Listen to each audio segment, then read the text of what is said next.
देखा कि अच्छा love, attachment, compassion, and then finally detachment, morality, sahi and righteousness, right? And then soul level तो ये है. This is a complete journey. Okay.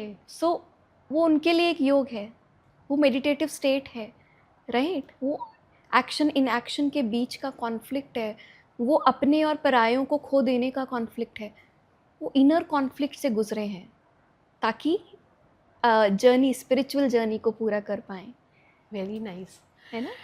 विषाद और योगा एक साथ क्यों रखे गए? विषाद और योगा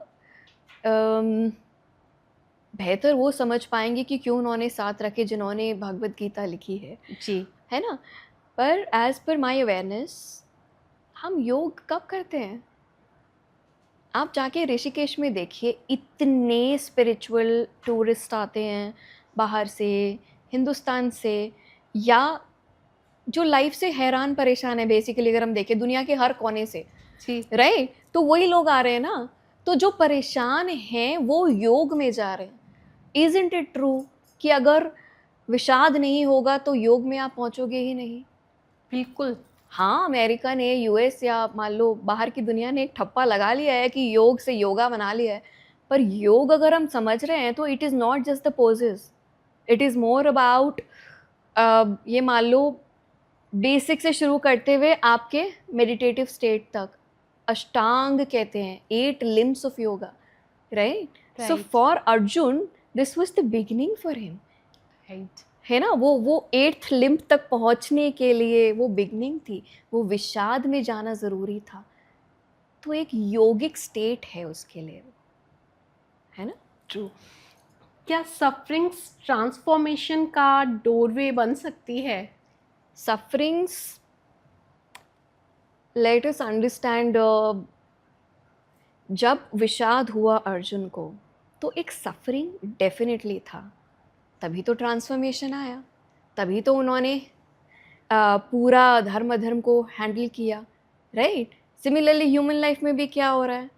आप सफ़र कर रहे हो, दो चीज़ें कर सकते हो, या तो आप बिल्कुल ही अपने आप को ख़त्म कर दोगे सफरिंग को लेके, या सफ़र ही करते रहोगे, ये सोचते रहोगे मेरा पास्ट का कर्मा है, मुझे कर्मा भुगतना है, और या फिर उस कार्मिक कनेक्शन को आप अंडरस्टैंड करोगे कि अच्छा मेरे साथ ये क्यों हो रहा है, and when you bring that awareness into yourself, then you go to the next step which is bargain and acceptance of it. Depression में यही तो होता है। डिप्रेशन इज, से लोग कहते हैं डिप्रेशन खराब चीज़ है, उसमें नहीं जाना चाहिए। नहीं, depression is a beautiful state, और हम जैसे नॉर्मल इंसानों को ही होता है, रे डिप्रेशन में दांत बाहर नहीं आते, सर पे सींग नहीं उगते हैं, है ना? आप नॉर्मल ह्यूमन बीइंग एक्सपीरियंस करता है। अब आप उस आइसोलेशन में, उस डिप्रेसिव स्टेट में पहुंच के क्या कर रहे हो? रिफ्लेक्शन ही तो कर रहे हो, राइट? अगर आप रिफ्लेक्शन कर लेते हो तो आप नेक्स्ट स्टेट पे पहुंच रहे हो जहाँ पे अच्छा ये नहीं, ये कर लेते हैं, and then accept is this is how it is, right? But अगर डिप्रेशन में अटक के कोई रह जाता है तो उसके लिए, जैसे हम बात कर रहे थे, सुसाइड इज द स्टेप, वो अपने आप को ख़त्म कर लेता है, वो फिर नहीं निकल पाता। ये दोनों चीज़ें हो सकती है। पर अगर आपने हेल्दीली इस स्टेट को जी लिया, आपने रिफ्लेक्शन कर लिया, आपने, आपको सही समय पे सुनने वाले लोग मिल गए, आप नेक्स्ट स्टेप पे जाओगे। सो ट्रांसफॉर्मेशन होगा ही होगा, there is no other way out, true. है ना? चैप्टर 1 हमें सिखाता है कि कंफ्यूजन फेलियर नहीं, प्रिपरेशंस हो सकती हैं। ऑनेस्टली देखें तो कृष्ण भगवान ने अर्जुन को यही सब बताया था, तो इसको आप थोड़ा सा एक्सप्लेन करें। As I said, in the womb of confusion lies great clarity. अगर अर्जुन बीच में नहीं जाते युद्ध की दोनों सेनाओं के, वो ऑब्जर्व नहीं करते, तो वो कहीं और ही होते, है ना? तो वो गीता नहीं मिला होता, तो अर्जुन का जो स्ट्रेस है वो लेवल नहीं आता, और स्ट्रेस नहीं आता तो कृष्णा नहीं आते, कृष्णा हेल्प करने नहीं आते अर्जुन की। तो क्योंकि अर्जुन कंफ्यूज हुए, तभी तो ये प्रिपरेशन हुई, तभी तो वो स्ट्रॉन्गर बने, तभी तो उन्हें क्लैरिटी आई कि नहीं, मुझे ये करना होगा from this premise, from this role, not even understanding कि मैं इनका कुछ लगता हूँ, मेरे को ये करना है, मेरे थ्रू ये होना है। तो प्रिपरेशन है ये उस बड़े से युद्ध की।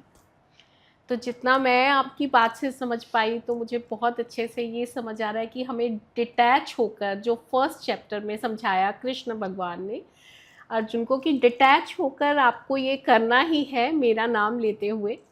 एंड हाँ, so which is why Krishna showed his complete self, no, yes, कि से सब कुछ मेरे अंदर समाया है, तुम भी नहीं हो separate, you are all one, this is all yoga ना, कंप्लीट थिंग। कौरव भी मैं हूँ, पांडव भी मैं हूँ, राइट? तुम्हारा अटैचमेंट भी मैं हूँ, तुम्हारा डिटैचमेंट भी मैं हूँ। This is how the world is. What are you doing here? You are just a small element actor के रोल में, जिसके थ्रू ये होना है। तुम नहीं कर रहे हो, मैं करवा रहा हूँ। तुम्हें क्या लग रहा है कि ये नहीं होना था? मैंने प्लान किया है, राइट? और जब प्लान किया है, मुझे कुछ दे के जाना है। So it's all, I mean, हम है कौन यार? हम उसके हाथ की छोटी छोटी कठपुतलियाँ तो हैं। करेक्ट, सो इन कठपुतलियों से जो उसे कराना है वो करवा रहे हैं। बिल्कुल सो बिल्कुल। That is the preparation. और every aspect of our life when we are confused, aren't we preparing ourselves कि ये होना है? तभी तो हम रिफ्लेक्ट करते, तभी तो हम अपने अंदर जाते हैं, या चार लोगों से बात करते, समझते हैं क्या हो रहा है, M I Right. Worthy or am I not, for example, Yes. Right? So even before starting Bhagavad Gita, of course we have to reflect, am I worthy of even delivering this? Yes. Right? That is Yes. the confusion. And when that purpose comes as detached self कि अच्छा मेरे through होना है, it's been number of years, Shipra, तुमने तो अब बोला है कि ये कर दो। पिछले 5-10 साल से मेरे स्टूडेंट्स मुझे बोलते आ रहे हैं कि पढ़ाओ, भागवत गीता या साइकोथेरेपी एक सब्जेक्ट है। जी। And I have learned it also, and I implement it, but then yet there comes a stage where I had to see, am I worthy of doing this? But then when the answer came, नहीं, अगर ये अब आया है तो I have to do it. Yes. वो purpose पे focus है। Yes.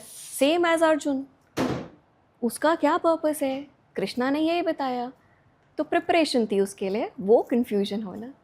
डॉक्टर कविता, अब द अर्जुन विद इन अस हम बात करेंगे आपसे, जिसमें क्या अर्जुन केवल एक हिस्टोरिकल करेक्टर नहीं, ह्यूमन माइंड की यूनिवर्सल स्टेट है? I thoroughly believe in it. Coming back from my own बचपन से लेकर के, हम लोग हिंदुस्तानी हैं, है ना? और हम बचपन से वो जो हम उस जनरेशन के हैं जहाँ पे वो 2 दरवाजे से टीवी खुलता था और वो शंखनाद बजता था, महाभारत आने वाला है, राइट? Right. हम सारे के सारे वहाँ बैठ जाते थे, जी।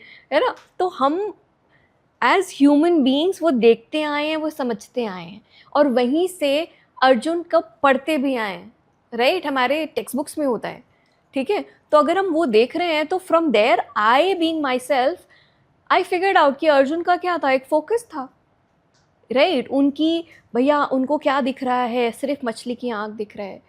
तो मुझे क्या दिखता है? मुझे सिर्फ साइकोलॉजी दिखता है, राइट। राइट? मुझे ह्यूमन माइंड दिखता है, मुझे दिखता है कि अच्छा क्या ह्यूमन बिहेवियर्स हैं एंड इमोशंस क्या है, एंड इमोशंस को जीने के लिए ह्यूमन बीइंग्स को नीचे धरती पे उतारा गया है, और इन सब इश्यूज से निकलते हुए हमें स्पिरिचुअल बीइंग पे जाना है, right?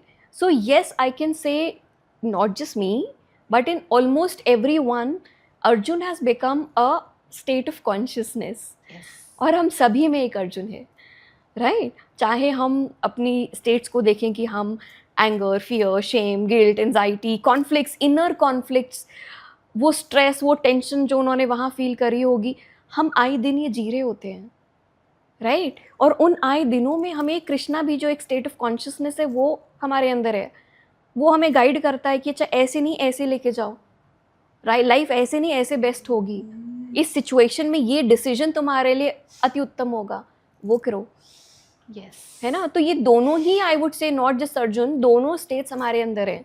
And as mentioned earlier, उन दुर्योधन, कंस एक्सेट्रा से भी ह्यूमन कॉन्शियसनेस इवॉल्व होता है, right. So these are all living beings even now. I mean, I would say not beings but living conscious elements, right? जो हम सब उनको जी रहे हैं।